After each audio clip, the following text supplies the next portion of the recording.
નમસ્કાર હરિયો વિદ્યાર્થી મિત્રો, આજના આ વિડિયો લેક્ચરમાં આપનું સ્વાગત છે.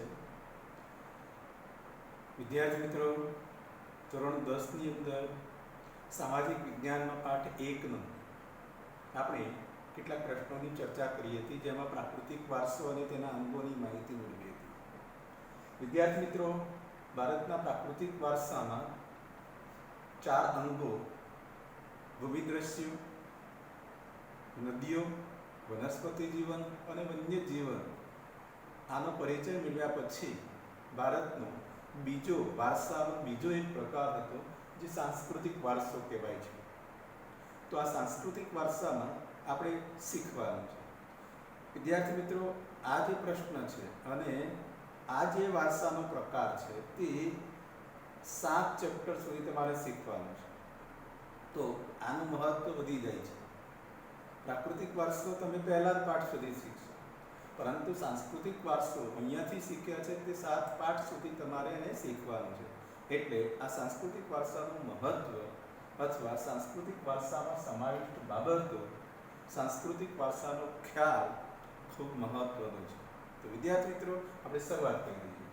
સાંસ્કૃતિક વારસો એટલે શું? તો કે સાંસ્કૃતિક વારસો એટલે માનવ સર્જિત વારસો. કેવો વારસો છે? માનવ સર્જિત. કેમ માનવ સર્જિત કયો છે? કારણ કે તમને બતાવ્યું છે કે સાંસ્કૃતિક વારસાની વ્યાખ્યામાં સ્પષ્ટ કર્યું છે કે માનવીએ પોતાની બુદ્ધિ શક્તિ, જ્ઞાન, આવડત અને કલા કૌશલ્ય દ્વારા જે કંઈ મેળવ્યું છે અથવા તો સર્જન કર્યું છે તેને આપણે શું કહીએ છીએ? સાંસ્કૃતિક વારસો કહીએ છીએ. આપણે આગળ જાણીએ છીએ કે માનવ એક પ્રાણી છે, પરંતુ તેની પાસેની વિશિષ્ટતાઓને કારણે તેણે કંઈક મેળવે પણ છે અને સર્જે છે. મેળવે છે એટલે બીજા પાસેથી શીખી લે છે અને એમાંથી કંઈક નવું સર્જન કરતા હોય છે. સાને આધારે? તો કે બુદ્ધિ શક્તિ, પોતાનું જ્ઞાન છે, પોતાની પાસે રહેલી આવડત છે અને સાથે કલા અને કૌશલ્ય છે. આ બધાને કારણે માનવી જે છે એ માનવી આ પૃથ્વી ઉપર કંઈક ને કંઈક નવું સંશોધન કર્યા કરે છે અને એમાંથી નવું મેળવ્યા કરે છે અને એને આપણે સાંસ્કૃતિક વારસો કહીએ છીએ. તો વિદ્યાર્થી મિત્રો, સાંસ્કૃતિક વારસો એટલે શું? જેમ પ્રાકૃતિક વારસાની વ્યાખ્યામાં શીખ્યા હતા કે પ્રકૃતિ, પર્યાવરણ અને માનવ જીવન વચ્ચેના નિકટતમ સંબંધોનું પરિણામ એટલે પ્રાકૃતિક વારસો. તો સાંસ્કૃતિક વારસો એટલે શું? તો કે માનવીએ પોતાની બુદ્ધિ શક્તિ, જ્ઞાન, આવડત અને કલા કૌશલ્ય દ્વારા જે કંઈ મેળવ્યું છે અથવા સર્જ્યું છે તેને આપણે સાંસ્કૃતિક વારસો કહીએ છીએ.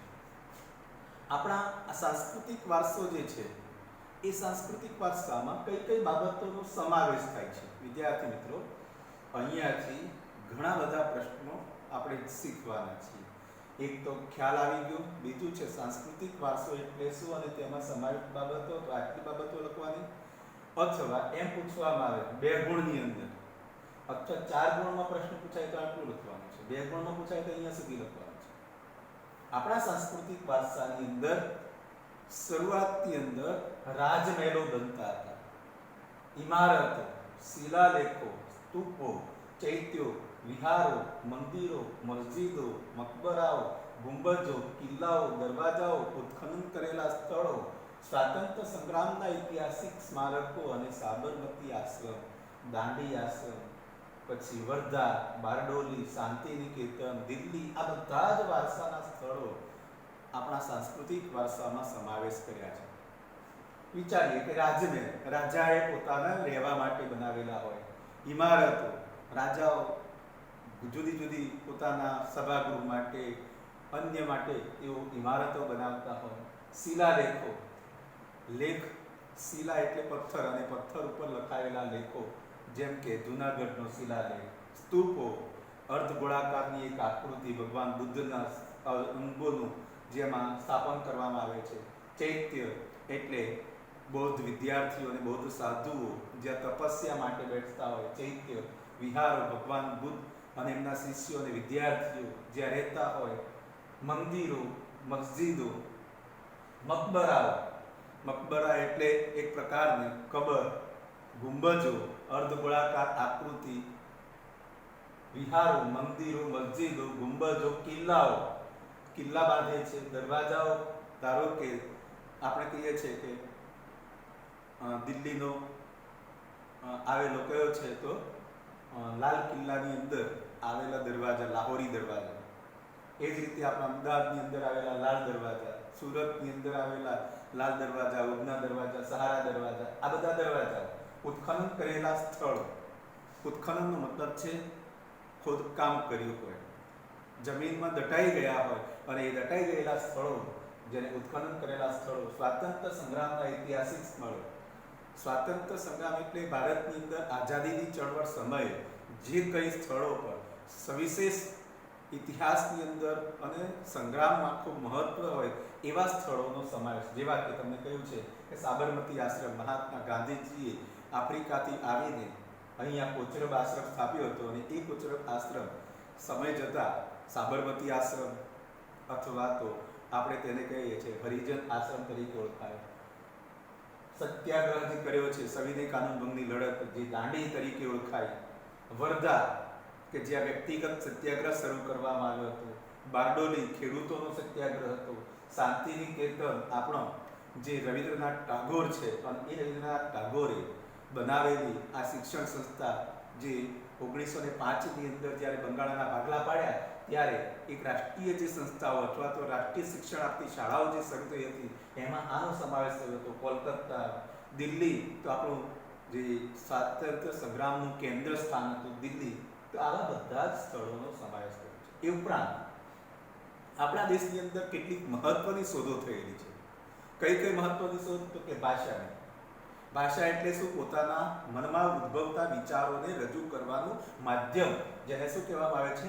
ભાષા. અને એ ભાષાને ઓળખવા માટે જે આકૃતિ હોય છે તેને લિપિ કહેવામાં આવે છે. અંકની જુદા જુદા 1, 2, 3, 4, શૂન્યની શોધ, આર્યભટ્ટનું નામ આવી જાય. ગણિતની શોધો, પંચાંગની શોધો, ખગોળશાસ્ત્રની શોધો, ધાતુ, ધર્મ, સાહિત્ય, યુદ્ધશાસ્ત્ર, રાજ્યશાસ્ત્ર, પ્રાણીશાસ્ત્ર, વનસ્પતિશાસ્ત્ર, વાસ્તુશાસ્ત્ર, ન્યાયતંત્ર, વિધિ વિધાન, પર્યાવરણ સુરક્ષા, આવી મહત્વની શોધો આપણા દેશની અંદર થયેલી છે. અને એ તમામનો સમાવેશ શામાં કરવામાં આવ્યો છે? સાંસ્કૃતિક વારસામાં કરવામાં આવ્યો છે. તો વિદ્યાર્થી મિત્રો, સાંસ્કૃતિક વારસાની અંદર આ મહત્વની શોધોની સાથે સાથે આપણા દેશની અંદર જે ભાષા, લિપિ, અંક, શૂન્ય, ગણિત, પંચાંગ, ખગોળ, ધાતુ, ધર્મ, સાહિત્ય, યુદ્ધશાસ્ત્ર, રાજ્યશાસ્ત્ર, પ્રાણીશાસ્ત્ર, વનસ્પતિશાસ્ત્ર, વાસ્તુશાસ્ત્ર, ન્યાયતંત્ર અને વિધિ વિધાન, પર્યાવરણ સુરક્ષા, આ દરેક બાબતોનો સમાવેશ પણ શામાં કરવામાં આવ્યો છે? સાંસ્કૃતિક વારસામાં કરવામાં આવ્યો છે.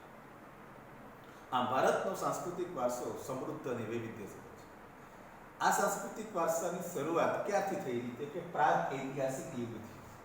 પ્રાગ ઐતિહાસિક યુગ એટલે શું? તો કે જે યુગ સમયે અથવા તો જે સમયે ભાષા અને લિપિ અથવા તો લેખન કાર્ય, લિપિ અને લેખન કાર્યની શોધ નહોતી થઈ તે પહેલાનો સમય, જેને આપણે પ્રાગ ઐતિહાસિક સમય કહીએ છીએ, પ્રાગ ઐતિહાસિક યુગ કહીએ છીએ.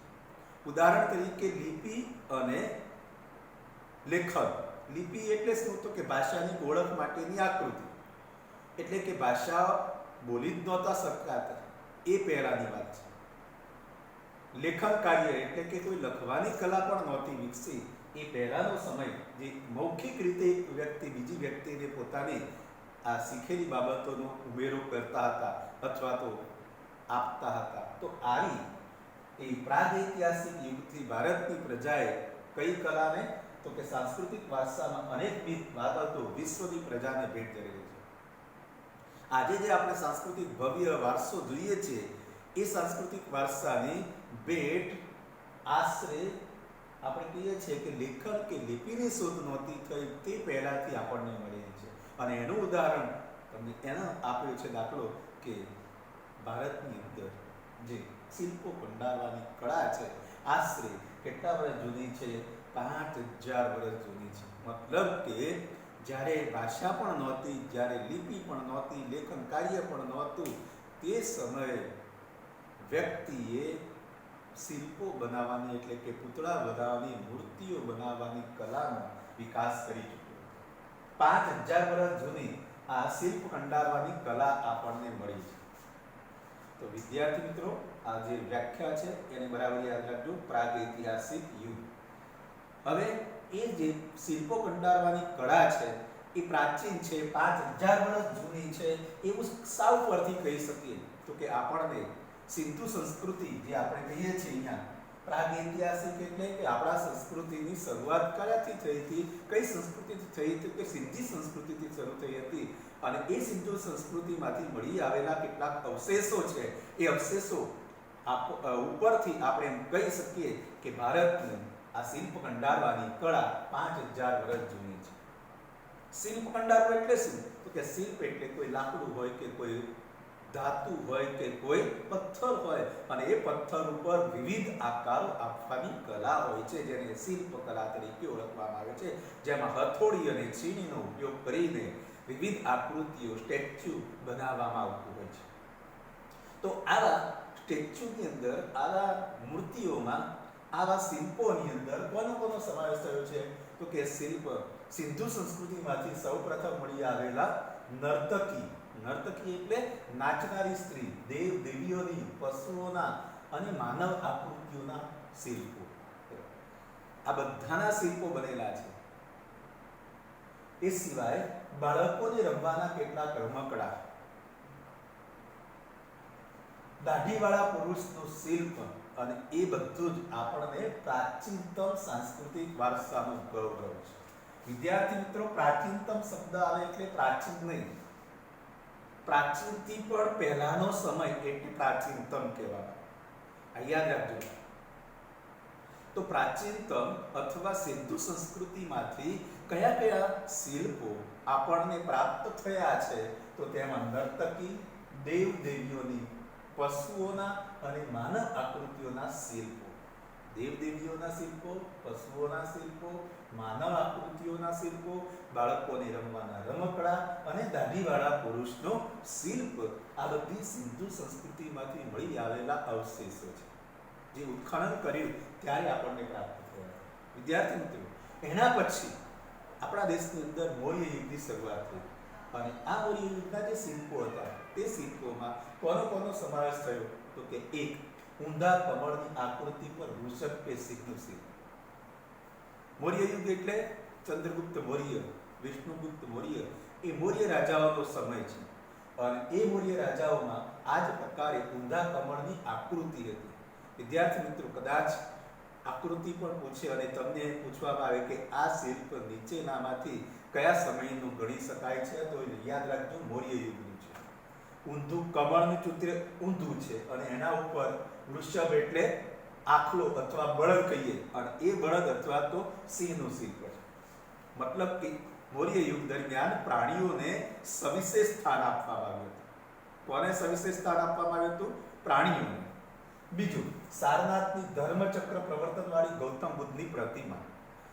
ધર્મચક્ર એટલે શું? તો કે ધર્મચક્ર એટલે સદાય ધર્મનો વિજય થાય છે એવું દર્શાવતું ચિત્ર, જેમાં ભગવાન બુદ્ધે પોતાના જે તપથી જે જ્ઞાન મેળવ્યું હતું અને એ જ્ઞાનથી એમણે પોતાના આ જે અહિંસા, સત્ય અને આવા અનેક આદર્શોને તેમણે પ્રજા સુધી પહોંચાડ્યું હતું.